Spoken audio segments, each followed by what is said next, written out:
Reddit. What are your creepy encounters with something that you are convinced was paranormal? When I was a young child, I had an imaginary friend who I would sit up with at night and speak to at length. My mother would have to come in every night and tell me to go to bed to much protest until she said goodnight to my friend as well. This went on for years. I would speak to my friend, a monk, a dark cloaked figure who had no real features I can remember, but would sit on the end of my bed quite peacefully. This went on for so long my mother got concerned as I wasn't growing out of the phase of having an imaginary friend, so she had me checked from the neck up, to which I was proven to be as perfectly sane as any ordinary child. The paranormal part of this is that no one else ever saw him until one night one of my aunts stayed over and I had to give up my room for her. In the dead of the night she screamed the house awake, ran down the stairs so quick she missed a step, fell down the stairs, and near broke her ankle. Just a very nasty sprain,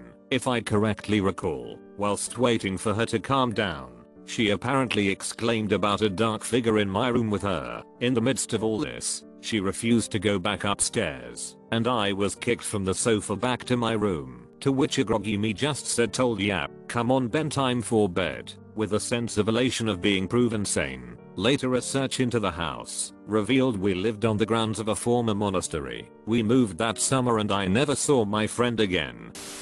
This might end up getting long, but I'll try to make it worth the read. One morning, I awoke suddenly. It was a beautiful summer morning. The sun was streaming in the windows, curtains blowing gently in a breeze, birds chirping happily outside. I had a moment of total peace. Then I turned my head and saw a figure standing by the bed. It was a Hispanic lady, dressed in a formal red dress. She looked a lot like the actress Elizabeth Penner. She was looking down at me with an expression that I can only describe as absolute adoration. I remember thinking, oh no, she's confused me for someone else, and then just laying there, convinced that if I spoke she would realize her mistake and be embarrassed. This went on for about 10 minutes. This woman looking at me like I was her cherished offspring. Then I blinked and everything was gone. It was dark and the glow of the moon on the snow outside lit up the room. It had just been a dream, a strange dream, but a dream nonetheless. I managed to forget about it the next day, and so I was surprised the next morning when I awoke suddenly.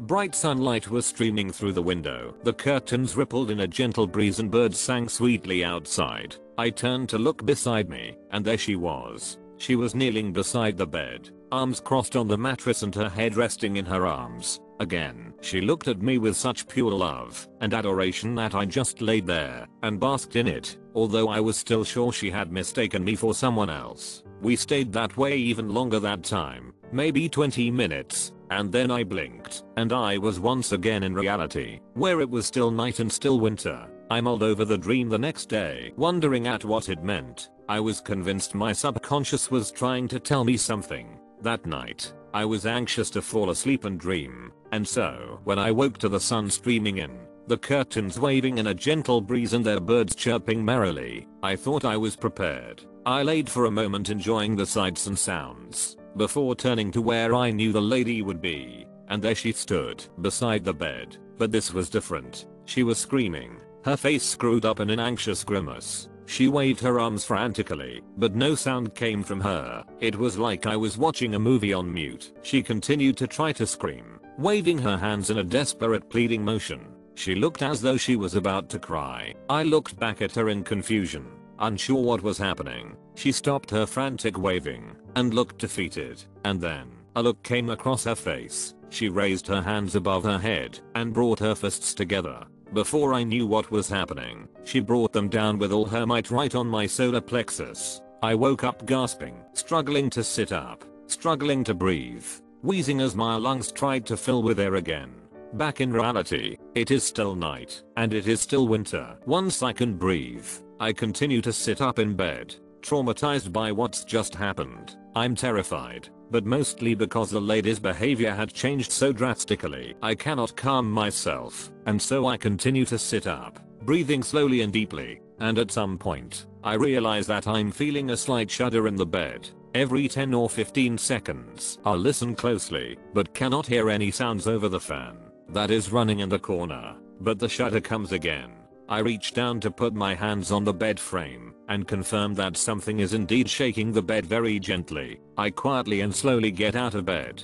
Trailing my hand along the bed frame, I make my way to the foot of the bed. The sweater chest that sits against the footboard prevents me from keeping contact with the bed frame, but I continue to my husband's side of the bed. As I round the sweater chest, the moon reflecting against the snow outside the window offers a dim light, enough to see a dark shadow wedged between the sweater chest and the footboard. I watch as the shape twitches and shudders, my mind not able to make sense of what I'm seeing, and finally, thinking I must still be dreaming, I reach out to touch the shadow. It's my dog. He's tried to retrieve a toy from between the bed and the chest, but had gotten his collar caught in the decorative scroll work of the footboard. He is twitching and shuddering because he is slowly choking to death. I scream and awaken my husband, who ends up having to retrieve a knife to cut the collar off. He's managed to twist it perfectly around the breakaway portion so that it cannot work. We get him free and sit for hours holding him and crying, afraid to leave him for a moment. He survives without any issues,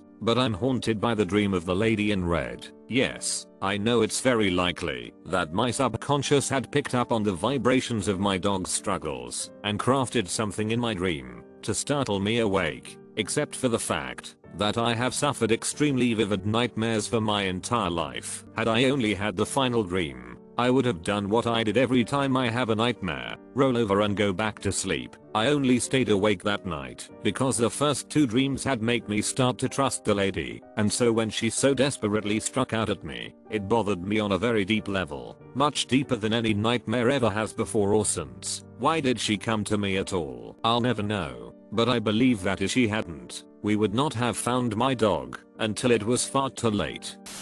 My house is pretty old and my siblings would always see some creepy things. I think I'm just gonna list a couple. My siblings and I were all sharing some weird experiences they had, and it turned out all of them had seen the same figure at some point, a moderately tall silhouette of a man wearing a fedora. One of my brothers, let's call him J-2, had seen the figure walk into his room one night, tip his hat to him, and leave. Two of my other siblings had seen him crouching in the hallway at the foot of their sleeping bags. They had been sleeping in the living room in front of the hall, while I had seen him crouching in the corner of the room. I later told a friend about the fedora hat guy, and they said they had seen him in a couple dreams. I'm not sure where he came from, but fedora hat guy seems like a really nice dude. As a small child I would have trouble sleeping, still do, and would hear things at night a lot. One night however, I had sitting in bed. My room was pitch black except for a stream of light through the crack of the door. I looked at it for a bit, my thoughts wandering. Then I had seen a huge figure slowly peek through the door. It wasn't humanoid.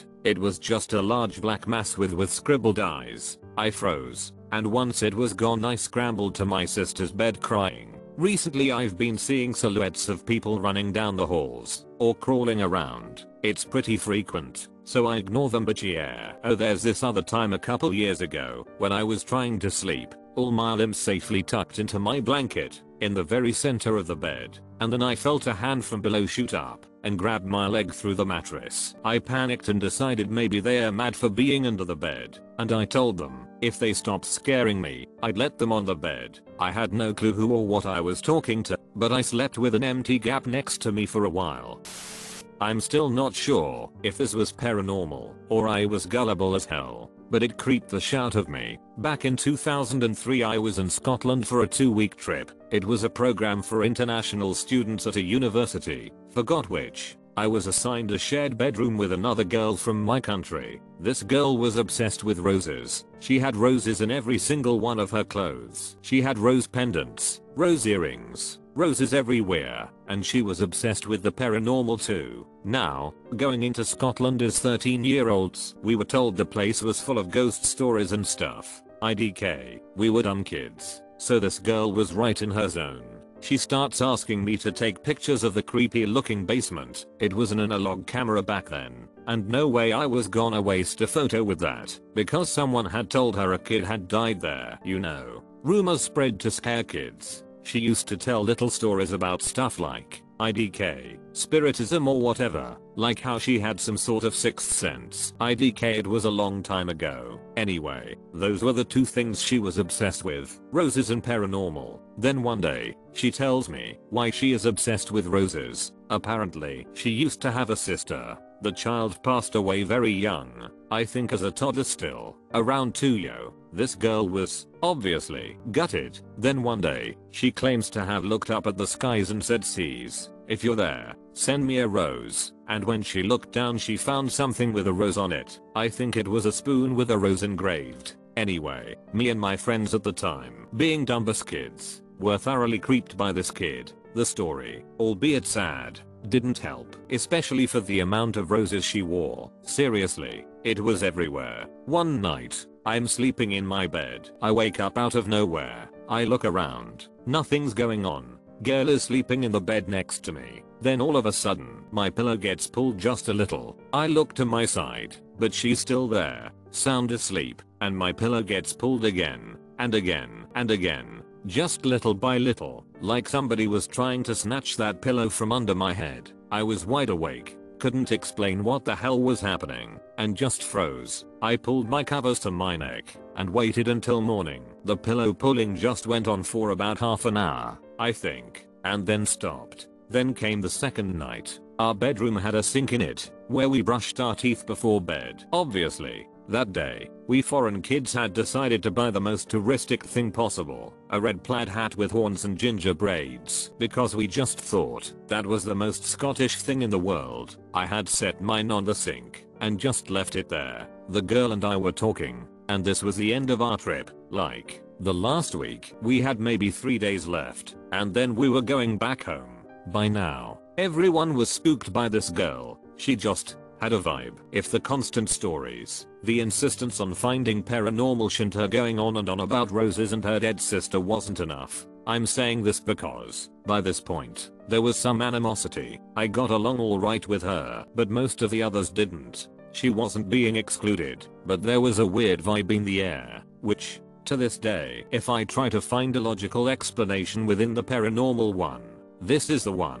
So this night, I turn around, glare at my stupid Scottish tourist bait hat, and I swear on the Lord, one of the braids was just fine floating in the air. It was like someone was pulling the ribbon and lifting it like you would a marionette. It even shuddered a little, like it could barely hold. At that moment, I swear to God, I said "Oh F no," grabbed a pillow, knocked on my friend's room and said, "Scoot, I'm sleeping here tonight." I remember telling the girl what I had seen, and she wasn't bothered in the slightest. She was just like, "Oh, okay," and moved along. I didn't even care that I left her there. To this day I can't explain this, and a greater part of me is honestly willing to believe I was just a gullible, impressionable, dumbass 13-year-old. But a part of me kept thinking, that was the girl's sister, wasn't it? I made fun of the roses thing and she taunted me. For years, I stuffed that stupid plaid hat deep inside a box, and couldn't even look at it. I was a fully formed adult when I finally brought that hat out, and had the courage to touch it again. I swear, for years it was like I was expecting it to move again. Not fun. Never seen that girl again either.